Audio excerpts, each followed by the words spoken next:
Electric dipole और उसके कारण इलेक्ट्रिक फील्ड। 3 नंबर का क्वेश्चन डेरिवेशन बेस भी आ सकता है और कंसेप्चुअल क्वेश्चन एक नंबर के 3 भी आ सकते हैं। समझ आ गया। सबसे पहले मान लीजिए इसमें 2 केसेस है आपके पास, एक तो हेक्सियल लाइन पर इलेक्ट्रिक फील्ड कैलकुलेट करने के लिए कहते हैं और एक इक्वेटोरियल लाइन पर। हेक्सियल लाइन क्या है? एक ऐसी एक्सिस जो इलेक्ट्रिक डाइपोल के हॉरिजॉन्टल प्लेन से क्रॉस होती है। Concept clear? जो या तो एंटी पैरेलल हो इलेक्ट्रिक डाइपोल मूवमेंट के या तो पैरेलल हो इलेक्ट्रिक डाइपोल मूवमेंट के, उस लाइन को आप हेक्सियल लाइन कहते हैं। आ गया समझ? मैंने कंसीडर कर लिया मेरे पास एक इलेक्ट्रिक डाइपोल है। भाई साहब वीडियो में ना बहुत ध्यान से समझिएगा, क्लास बहुत ध्यान से समझो, क्लास में दिमाग के साथ बैठो। कोई भी क्वेश्चन ऐसा नहीं होगा इलेक्ट्रिक डाइपोल का जो आप अटेम्प्ट ना कर सके। एकेडमिक और कंपटीशन गारंटी मेरी है क्लास 12th तक की। आ गया तेरी समझ? मैंने एक इलेक्ट्रिक डाइपोल कंसीडर कर लिया जिसका सेंटर ये है O पॉइंट और माइनस एक्स एक्सिस पर मैंने एक माइनस क्यू चार्ज रखा और प्लस एक्स एक्सिस पर मैंने एक प्लस क्यू चार्ज रखा। ठीक है जी, ये एक इलेक्ट्रिक डाइपोल तैयार। आपके पास क्वेश्चन है find an expression for the electric field intensity due to an electric dipole at axial line. तो एक्सियल लाइन मैंने क्या ले ली? प्लस एक्स एक्सिस की तरफ एक पॉइंट ले लिया एक्स एक्सिस पर, यहां जिस पॉइंट पर मुझे इलेक्ट्रिक फील्ड कैलकुलेट करना है एक कंप्लीट डाइपोल के कारण। डाइपोल के अंदर 2 पॉइंट चार्जेस हैं, एक माइनस क्यू एक प्लस क्यू। इन दोनों का एक इलेक्ट्रिक फील्ड लगेगा यहां। उस इलेक्ट्रिक फील्ड का जो नेट इलेक्ट्रिक फील्ड होगा वही एक इलेक्ट्रिक डाइपोल के कारण नेट इलेक्ट्रिक फील्ड माना जाएगा। समझ आ गया? जिस भी पॉइंट पर आप इलेक्ट्रिक फील्ड कैलकुलेट करना चाहते हैं उस पॉइंट को P मान लीजिएगा और उस पर एक +1 कूलम चार्ज रख दीजिएगा। सवाल आया जिस पॉइंट पर भी इलेक्ट्रिक फील्ड कैलकुलेट करते हैं आप +1 कूलम चार्ज ही क्यों रखते हैं?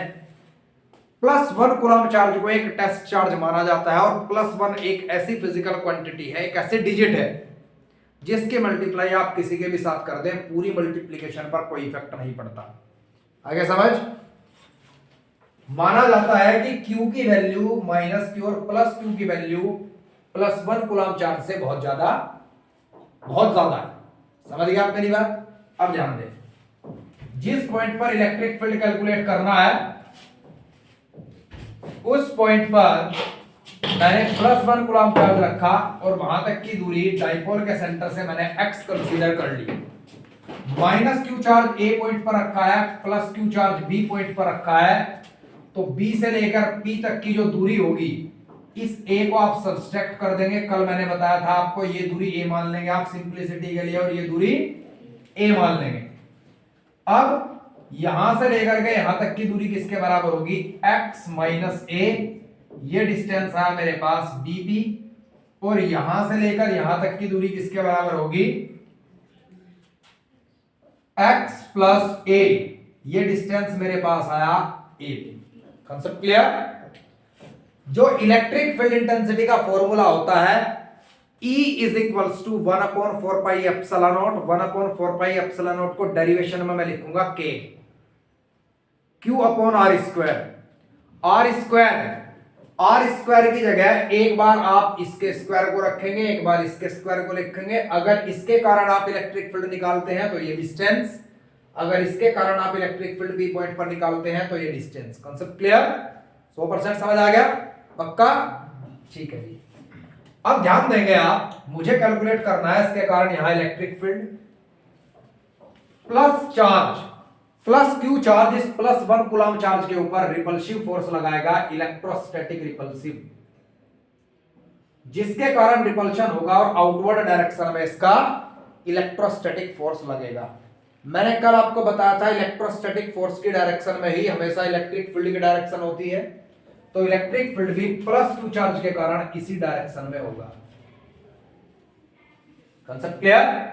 माइनस क्यू चार्ज इसे अट्रैक्ट करेगा और माइनस क्यू चार्ज के कारण जो इलेक्ट्रोस्टैटिक फोर्स है वो इस डायरेक्शन में होगा। ये वेक्टर साइन है और ये डायरेक्शन दिखाने के लिए। तो इसी डायरेक्शन में इलेक्ट्रिक फील्ड लगेगा इस माइनस क्यू चार्ज के कारण। अब यहां से एक इंपॉर्टेंट कंसेप्चुअल क्वेश्चन तैयार। What is the angle between the electric field of minus Q charge and plus Q charge of the electric dipole on axial line. तो दिमाग लगा जरा ध्यान से। प्लस क्यू चार्ज के कारण इलेक्ट्रिक फील्ड इस तरफ लगाया मैंने, माइनस क्यू चार्ज की तरफ मैंने इलेक्ट्रिक फील्ड इस तरफ लगाया, दोनों के बीच कितने डिग्री का एंगल हो गया? Very good, concept clear. दूसरी बात, इसका ज्यादा इफेक्ट होगा यहां पर क्योंकि ये नजदीक है, दूरियां बढ़ेगी, चाहते कम होगी, सीधी सी बात है। यहां से यहां तक की दूरी बढ़ती है तो अट्रैक्शन घटता है, अट्रैक्शन घटता है तो इसके कारण यहां का इलेक्ट्रिक फील्ड कम होगा। मतलब electric field due to minus Q charge कम है electric field due to plus Q charge से, और दोनों इलेक्ट्रिक फील्ड एक दूसरे से 180 डिग्री के एंगल पर हैं, तो जो नेट इलेक्ट्रिक फील्ड होगा वो किसके बराबर होगा? ज्यादा इलेक्ट्रिक फील्ड में से आप कम इलेक्ट्रिक फील्ड घटा देंगे। यहां तक समझ आया? पक्का? अब ये जो नेट इलेक्ट्रिक फील्ड है इसकी डायरेक्शन क्या होगी? नेट इलेक्ट्रिक फील्ड की डायरेक्शन हमेशा ज्यादा इलेक्ट्रिक फील्ड की डायरेक्शन में होती है। ज्यादा इलेक्ट्रिक फील्ड कौन सा है? और ये किधर था? इधर था, तो इसकी डायरेक्शन किधर होगी? इधर होगी। Concept clear all of you? Figure में जब आप पहले बोर्ड में सारी चीजें लिख देंगे तो टीचर आपकी थ्योरी पर ध्यान नहीं देगा, उसे पता है कि आपके कंसेप्ट क्लियर है। समझ आ गया? पक्का? अब इसके बाद जरा ध्यान दें, इलेक्ट्रिक डाइपोल मोमेंट चलता है डाइपोल के अंदर माइनस Q2, तो डाइपोल मोमेंट की डायरेक्शन क्या है? ये है। अब डाइपोल मोमेंट भी इधर है, नेट इलेक्ट्रिक फील्ड भी इधर है, तो सेकंड कंसेप्चुअल क्वेश्चन तैयार जो आप नोट्स में लिखेंगे। क्या? What is the direction between the dipole moment and the net electric field due to an electric dipole on the axial line? तो आप क्या लिखेंगे? 0 डिग्री एंगल। कितना? 0 डिग्री एंगल। कितना? 0 डिग्री। इलेक्ट्रिक डाइपोल मोमेंट और नेट इलेक्ट्रिक फील्ड के बीच 0 degree का angle होता है जब एक इलेक्ट्रिक डाइपोल के कारण एक्सियल लाइन पर इलेक्ट्रिक फील्ड कैलकुलेट किया जाता है। समझ आ गया? 100%। अभी तक डेरिवेशन शुरू नहीं करा, कंसेप्चुअल क्वेश्चन कर दिया आपने तो अब डेरिवेशन स्टार्ट। थोड़ा सा लिख दीजिएगा, let an electric dipole of dipole moment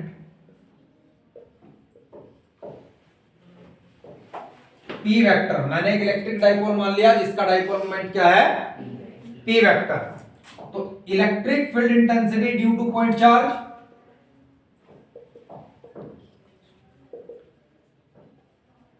due to point charge वो होता है E is equal to K 1/4πε0 Q upon R square. यहां से आप एक क्रॉस क्वेश्चन कर सकते हैं टीचर से तहजीब में कि सर इलेक्ट्रिक डाइपोल के कारण इलेक्ट्रिक फील्ड कैलकुलेट करना है तो पॉइंट चार्ज का कंसेप्ट क्यों लिया आपने? तो आप लोग आंसर सिर्फ यही सुनेंगे टीचर से। बाकी अगर उन्होंने कुछ उल्टी सीधी बात बोल दी तो बात अलग है, मतलब कुछ ऐसी चीज जो आपकी समझ ना आई, लेकिन इसका एक कारण सिर्फ यही है, electric dipole is also the arrangement of 2 point charges. तो इसीलिए हम इसके अंदर क्या लेंगे? एक पॉइंट चार्ज का कंसेप्ट लेंगे। आगे समझ? ठीक है। अब पॉइंट चार्ज के कारण इलेक्ट्रिक फील्ड इतना, तो electric field due to plus Q charge कितना होगा? ध्यान देंगे आप, E प्लस मान लिया मैंने, K एज इट इज, यहां चार्ज का मैग्नीट्यूड रखते हैं, प्लस हो चाहे माइनस हो आप प्लस ही रखेंगे, upon R square. Plus charge कहां है? यहां से यहां तक की दूरी कितनी है? ये, तो R का काम ये करेगी ये, तो R स्क्वायर की जगह क्या लिखेंगे आप? x माइनस a का, और डायरेक्शन बताएंगे आप इसकी कि अलोंग B2, मतलब इस तरीके से मान लीजिएगा आप इलेक्ट्रिक फील्ड यहां एक पॉइंट मान लीजिए P dash, P to P dash, along P to P dash. Concept clear? अब electric field due to minus Q charge, वो आप माइनस क्यू रखेंगे, यहां सिर्फ चार्ज का मैग्नीट्यूड रखते हैं। अब माइनस क्यू से वहां तक की दूरी है x प्लस a, तो इसका स्क्वायर अलोंग P2a, P2 दोनों के बीच का कितने डिग्री का एंगल है? दोनों इलेक्ट्रिक फील्ड के बीच का 180 डिग्री के। अब ज्यादा इलेक्ट्रिक फील्ड कितना है कैलकुलेशन देख लीजिएगा, जिसका डिनोमिनेटर छोटा वो बड़ी क्वांटिटी, तो electric field plus Q charge के कारण ज्यादा है। अगर यही पॉइंट आप इस तरफ निकालते हैं तब माइनस क्यू चार्ज के कारण इलेक्ट्रिक फील्ड ज्यादा आएगा, लेकिन ये कंडीशन और angle between the electric dipole moment and the electric field वो दोनों सेम एज इट इज रहेंगे, ये 180 डिग्री और वो 0 डिग्री। मतलब क्लियर? आपके पास ये क्वेश्चन कंसेप्चुअल बन सकता है क्या? अगर एक डाइपोल के कारण आप प्लस एक्स एक्सिस पर इलेक्ट्रिक फील्ड निकालते हैं, वहां डाइपोल और नेट इलेक्ट्रिक फील्ड के बीच का एंगल अगर 0 डिग्री है, तो अगर उसी पॉइंट को मैं माइनस एक्स एक्सिस पर रख दूं वहां कितना होगा? तो आप कहेंगे वहां भी सेम रहेगा। It does not depend at the axis, ये एक्सिस पर डिपेंड नहीं करता, ये रोटेशन ऑफ डाइपोल पर डिपेंड नहीं करता। समझ आ गया? पक्का? ठीक है। अब यहां ध्यान देंगे आप, नेट इलेक्ट्रिक फील्ड कैलकुलेट कीजिए। ज्यादा क्वांटिटी में से कम क्वांटिटी घटाएंगे, दोनों में न्यूमरेटर कॉमन है, तो ये मैंने कॉमन ले लिया। 1 upon x minus A square से आपने माइनस कर दिया 1 प्लस एक्स का होल स्क्वायर। यहां ध्यान दें आप सभी, इसकी मल्टीप्लाई डायरेक्ट यहां, और ये होल स्क्वायर खोलने के बाद आया एक्स स्क्वायर प्लस ए स्क्वायर प्लस 2ax। इसकी यहां से आएगा एक्स स्क्वायर प्लस ए स्क्वायर माइनस 2ax, लेकिन यहां माइनस साइन है, तो एक्स स्क्वायर माइनस हो जाएगा, ए स्क्वायर माइनस हो जाएगा और प्लस 2ax बन जाएगा। डिनोमिनेटर में क्या आएगा? एक्स का स्क्वायर माइनस और इसका होल स्क्वायर। इससे कैंसिल, इससे ये कैंसिल, यहां आया 4ax k into Q into 4ax upon X square minus A square का होल स्क्वायर। Concept clear? अब जरा ध्यान देंगे आप, मैं यहां करूंगा ऐसा सोल्व। इसे इस तरीके से लिख दीजिए आप, k into Q into 2a अलग इंटू 2x अलग upon X square minus A square का होल स्क्वायर। ठीक है जी? ये बनेगा आपके पास डाइपोल मोमेंट, तो k into P into 2x upon X square minus A square का होल स्क्वायर। हम क्या कहेंगे? फॉर शॉर्ट डाइपोल, एक बहुत छोटे डाइपोल के लिए x की वैल्यू अत्यधिक होती है एज कंपेयर टू द, तो नेगलेक्ट ए स्क्वायर, ये 0 मान लिया, तो नेट इलेक्ट्रिक फील्ड कितना आया? k into P into 2x upon x की पावर 4। एक 4 से x कटने के बाद आपके पास आया 2p upon x cube along net electric field किधर होगा? ज्यादा वाले इलेक्ट्रिक फील्ड की तरफ। इसकी वैल्यू रख दीजिएगा आप 1 upon 4 pi epsilon not 2p upon x cube answer. अब यहां से बहुत बेहतरीन क्वेश्चन निकला है क्या? एक इलेक्ट्रिक डाइपोल क्या इनवर्स स्क्वायर लॉ को फॉलो करता है? आप कहेंगे नहीं, ये इनवर्स स्क्वायर लॉ को फॉलो नहीं करता है। Does electric field due to an electric dipole follow inverse square law? No. At the centre of the dipole electric field कितना होगा? मेरी बात ध्यान से समझेंगे, यहां दो कंडीशंस है। क्या? इलेक्ट्रिक फील्ड डाइपोल सिस्टम के कारण अगर मैं मानता हूं डाइपोल सिस्टम तो 0 कंसीडर है, लेकिन अगर एक पॉइंट चार्ज के कारण मानता हूं मैं, ये सिस्टम है 2 पॉइंट चार्जेस का, तो एक पॉइंट चार्ज के कारण जितना होना था उससे डबल होगा। कितना होगा? ध्यान दीजिएगा किस तरीके से डबल होगा। Minus Q charge plus Q charge. यहां जिस पॉइंट पर मैंने कहा है कि आपको इलेक्ट्रिक फील्ड निकालना है वहां रखो +1 कूलम। माइनस क्यू चार्ज इसे अट्रैक्ट करेगा और प्लस क्यू चार्ज इसे रिपेल करेगा, दोनों सेम डायरेक्शन में जुड़ जाएंगे और जितना इलेक्ट्रिक फील्ड एक चार्ज यहां पर लगा था उससे डबल इलेक्ट्रिक फील्ड हो जाएगा। कितना हो जाएगा? उससे डबल इलेक्ट्रिक फील्ड हो जाएगा। लेकिन अगर मैं ये बात मान लूं कि इसके कारण जो यहां पर नेगेटिविटी जनरेट होती है उतनी इसके कारण यहां पॉजिटिविटी जनरेट होती है, समझ आया?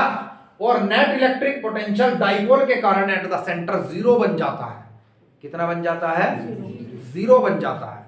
और जहां इलेक्ट्रिक पोटेंशियल जीरो हो जाता है वहां डाइपोल सिस्टम के कारण नहीं बचता इलेक्ट्रिक फील्ड, उन दोनों पॉइंट चार्ज के कारण इंडिविजुअल इलेक्ट्रिक फील्ड जनरेट होता है। आगे समझ? 100% समझ आया? पक्का? 101%? यहां तक लिखेगा फास्ट।